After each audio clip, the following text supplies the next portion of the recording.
The video you just saw is AEC, formerly known as AI, with so that was a very amazing rendition of his songs there.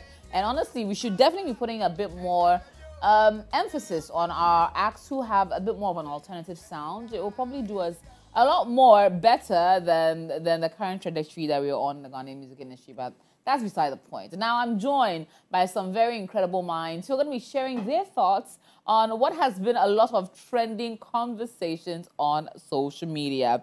I'll start it off with a gentleman who considers himself a revolutionist, Ni Ayi of Hare. Hi, Ni. Thank you for joining us. Anytime. I'm looking forward to hearing your thoughts on someone who also thinks he's a revolutionary. So I don't know if it aligns with yours, but I'll come to that. I'll come to that. Yes, also, content creator Nanekia joins me here. Hi, Nanekia. Hey, it's good to have you. It's been a while. How are you doing?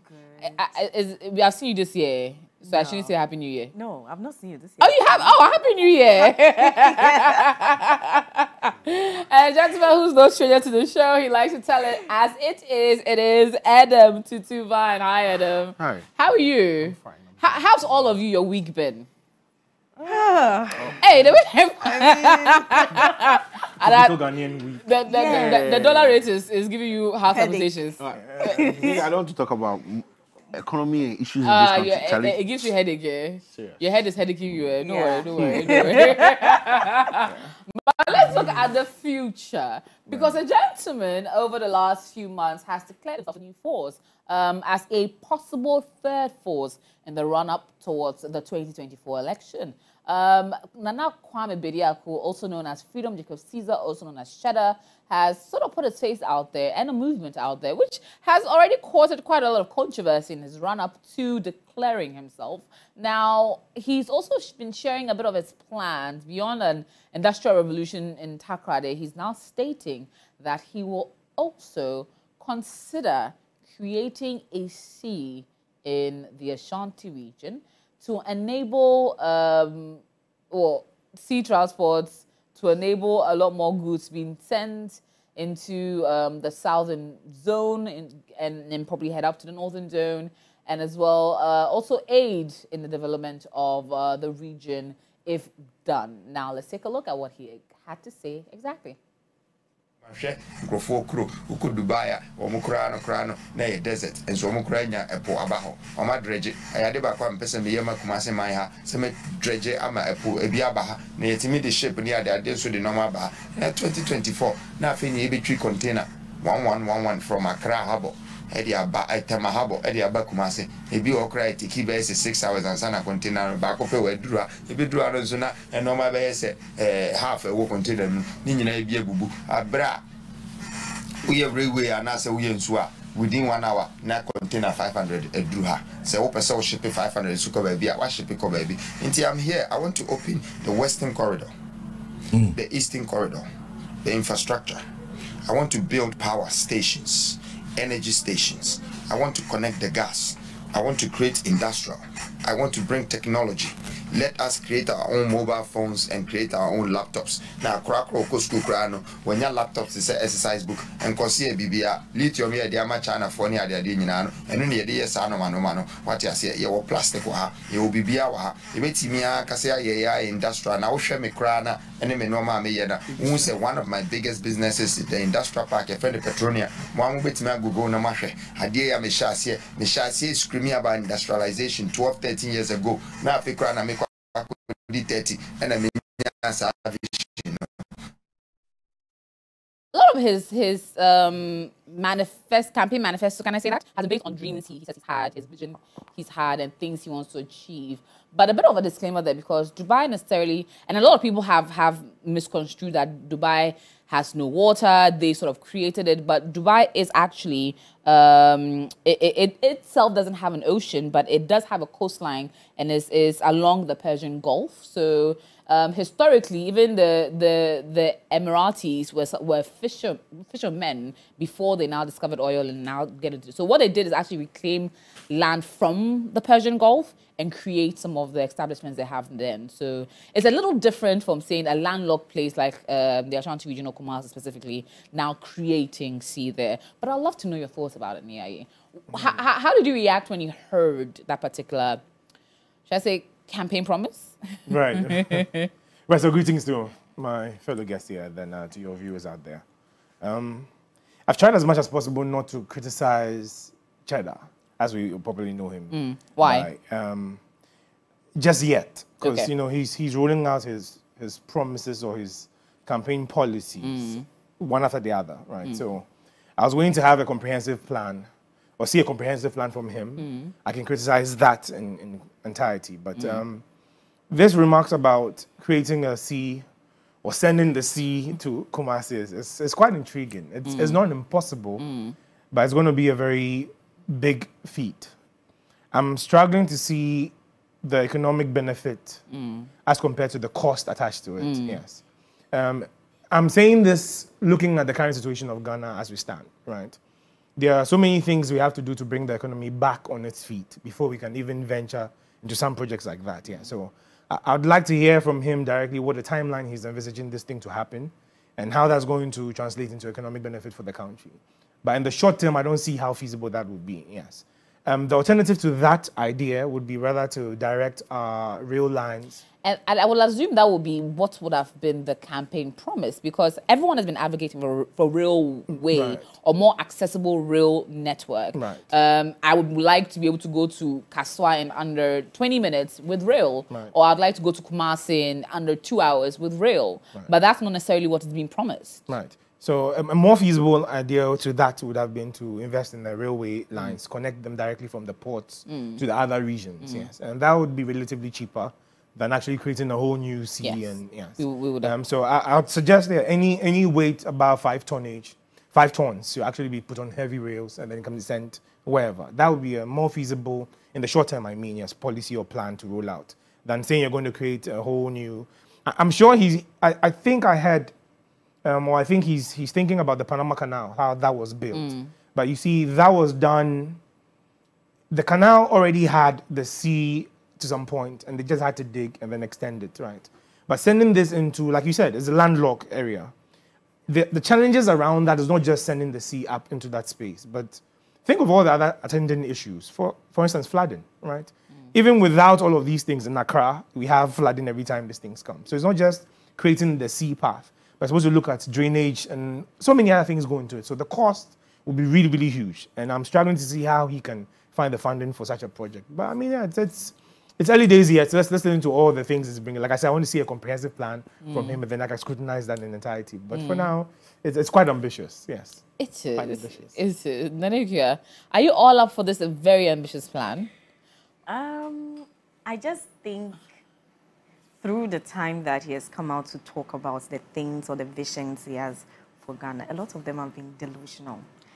Ooh, because he's the Lulu. When we look with his Solulus. let's just look at Ghana. Let's just look at what we're going through. People are literally struggling to survive. When you asked us how our weeks were, what did we do? We didn't even say that, and you knew. And so we have more things to think about and more things to work on than digging. In fact, the one that they've dug, they've not even finished working on it. They're also thinking of digging another one in the name of, as he said, other alternatives could work out faster and better than what he's thinking about. I think, yes, people are beginning to warm up to him, but he should think on the average Ghanaian level. We understand he has a dream for Ghana. We get it. But he should start thinking down on the Ghanaian man's way, where people are thinking they're still under 3 schools. They are still, graduates with no job. There's still hospitals. We are crying for dialysis machines. Right. That is not going to help. That is not what the Ghanaian man needs now or next year or in the next 4 years. No, that's not what we need. We need to be able to averagely live lives and not, struggle as bad as we are now. That is what I just think about it. Okay. Very interesting points there.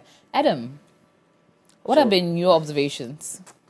Well, first of all, I think kudos to him in the sense that, I mean, it's not easy to man up and say, you know what, I want to be president.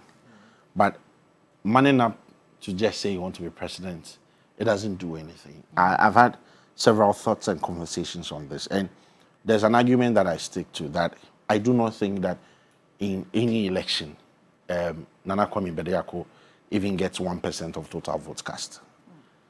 And I do not say this, and I mean, the research is there, it's been done. The last person to even get close to that was Chabosu. Okay. Now, there's a factor that follows him for which reason he even got that.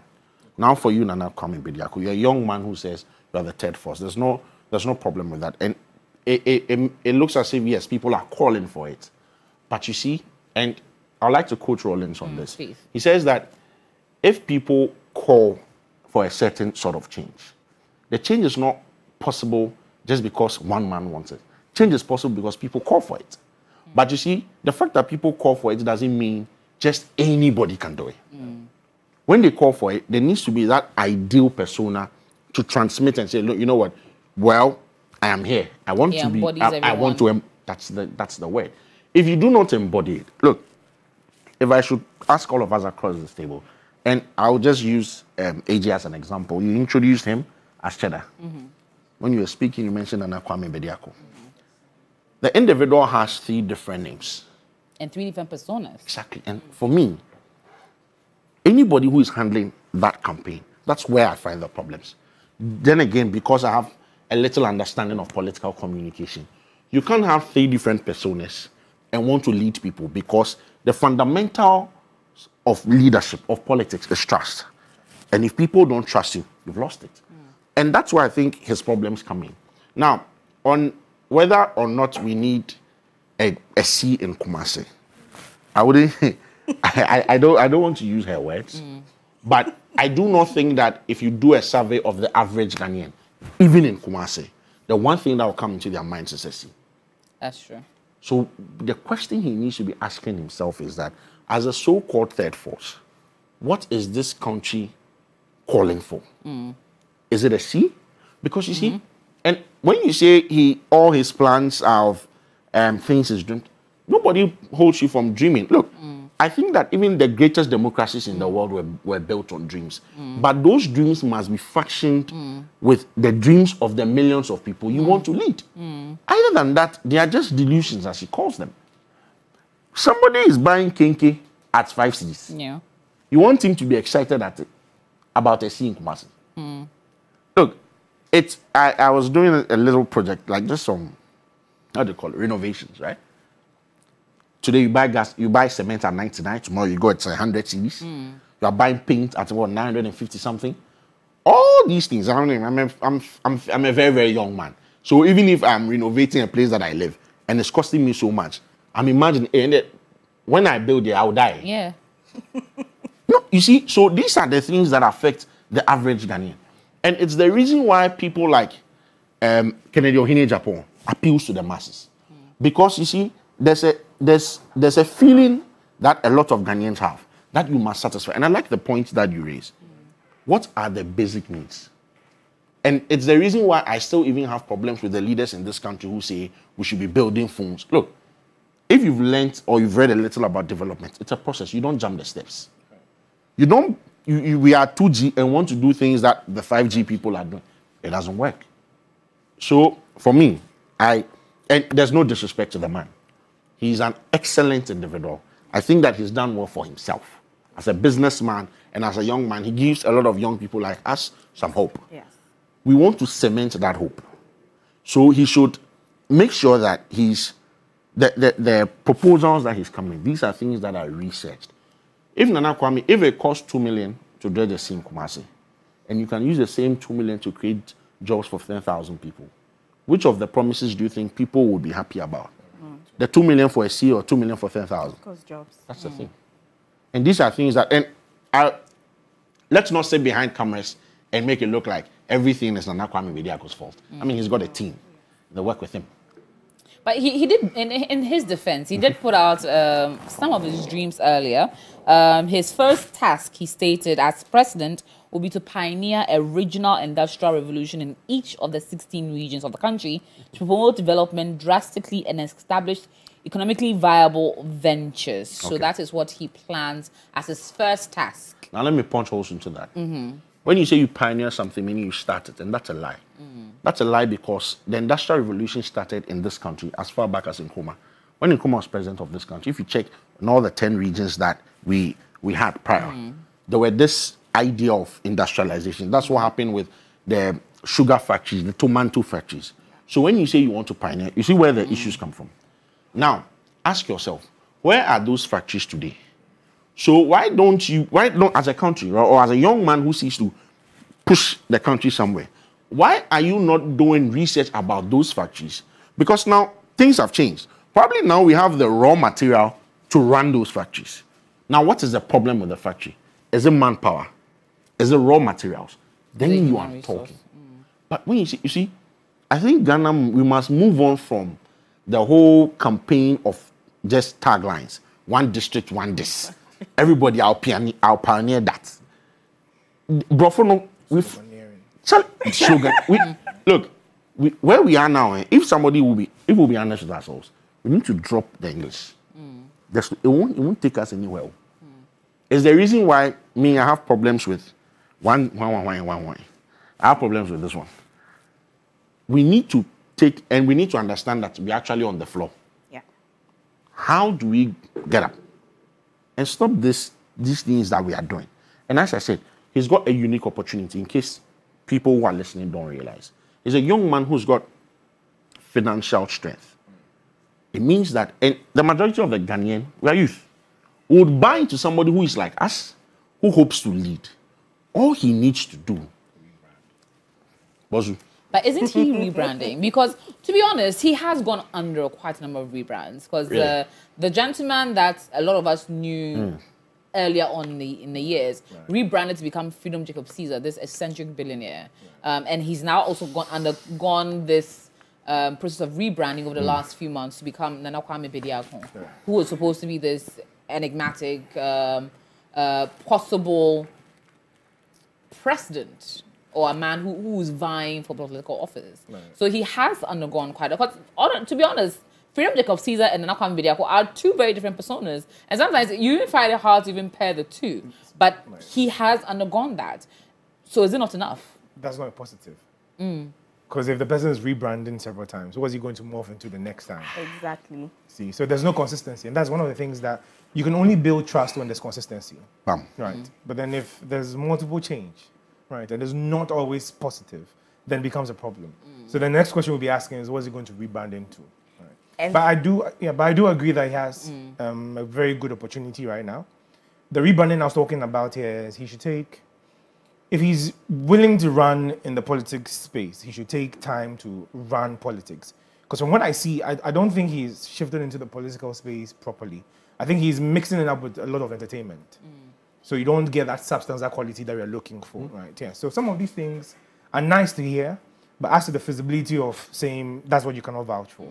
But he has the resources, and this is just free consultation for him.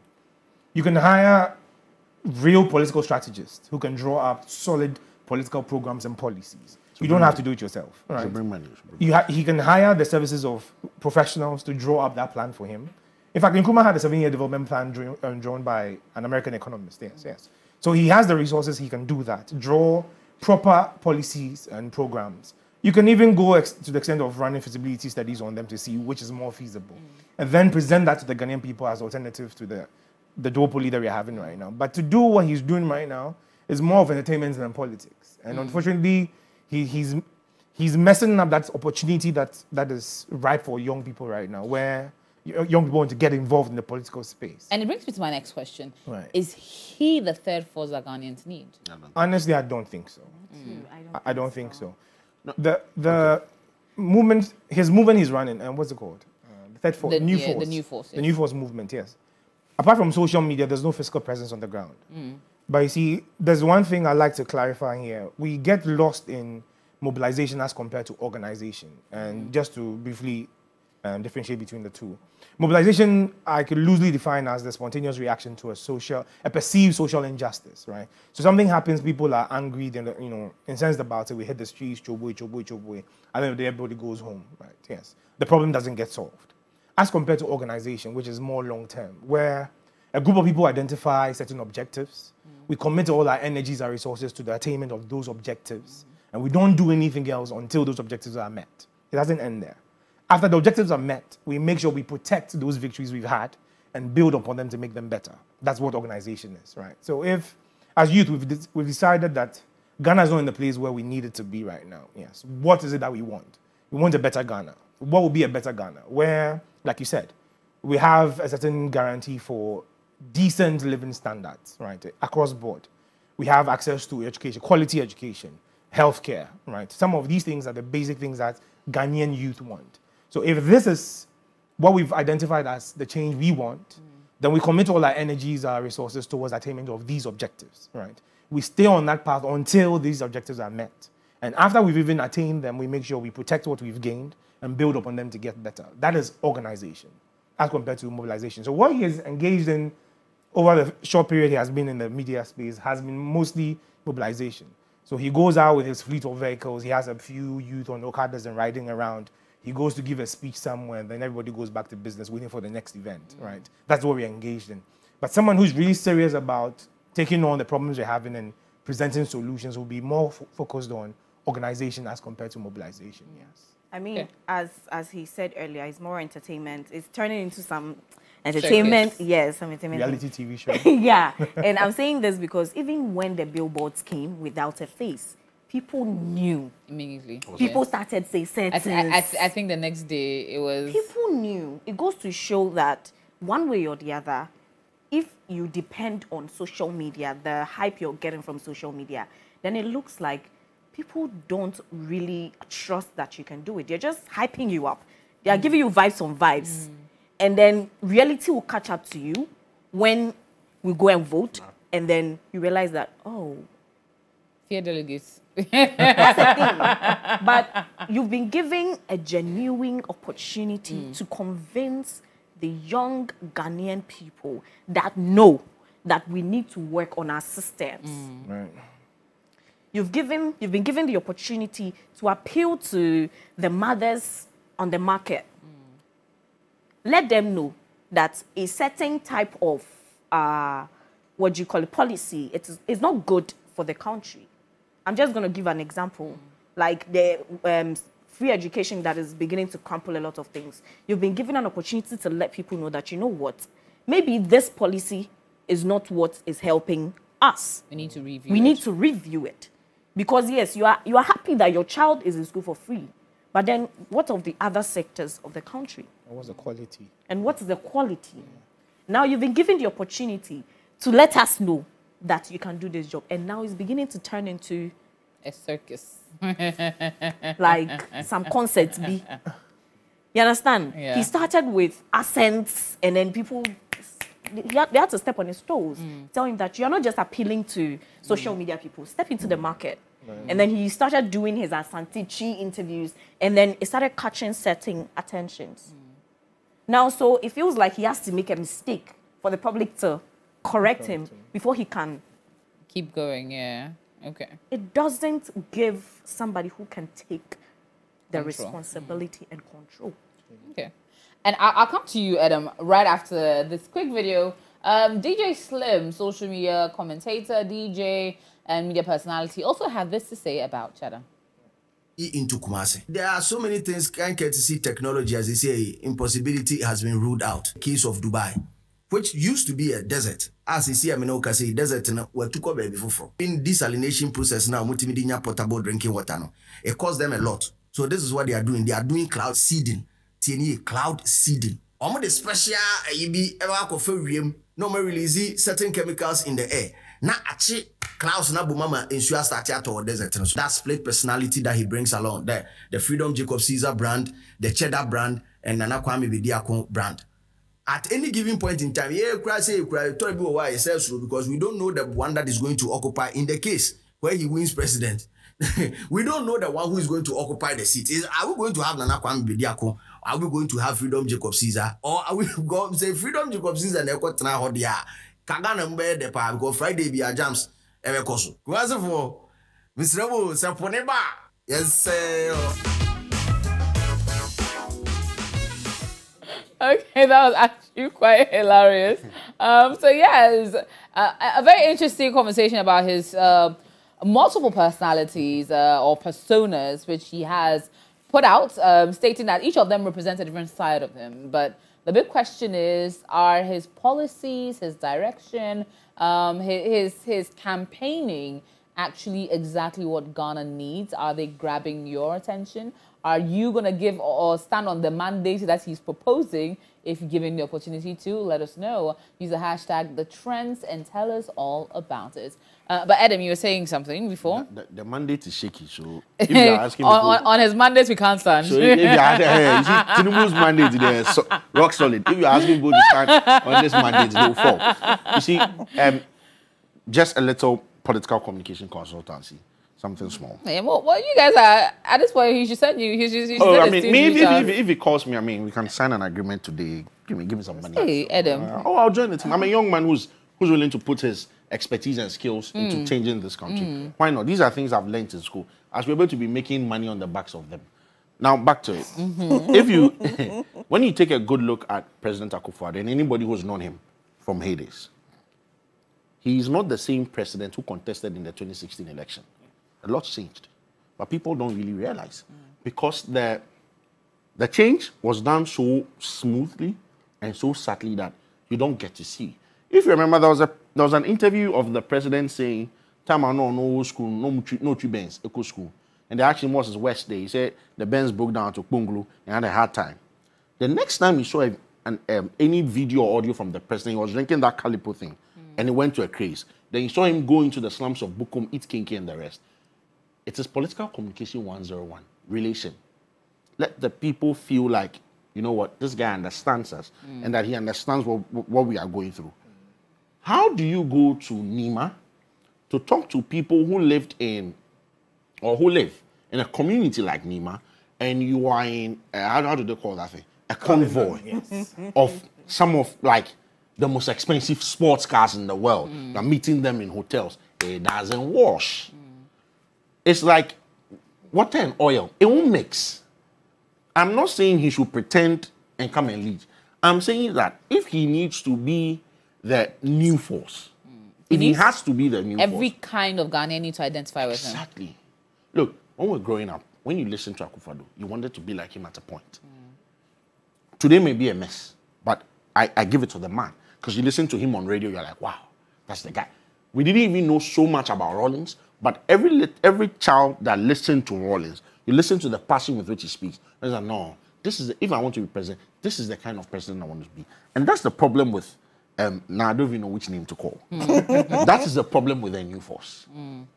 I'm saying that he's got good opportunity, young man, financial capital, with a base that is calling for change. You need to instigate that change. Now, I'll give the last example why I think Cheddar has a lot of work to do. The last protest we did in this country, what's his name, in December? Occupy Julobi. Yeah. That should tell you the kind of people we have in this country. Sitting on social media and chobo, it won't go anywhere. Peter Obi is a good example. Any country that has so many years of political history, the pillars are dug deep on the grounds, in the grounds. Right. So if you want to take those pillars off, it's not a social media work. I'm not saying social media is bad.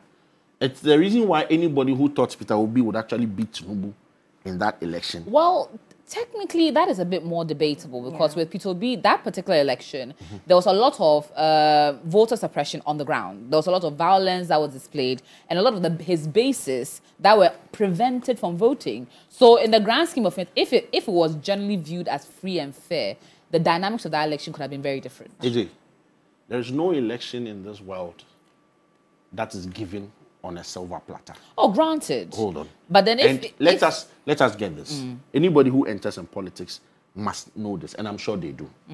They know that wrestling power from parties like the NPP and the NDC Exactly. It is not a cake on a plate. Granted. So when people make the argument that the people were suppressed, and you should have exactly what like what were you expecting? Somebody who is governing Lagos, AJ, somebody who's governing Lagos for 28 years with an iron hand says he wants to run for presidency. Boss, not any city, Lagos, Nigeria.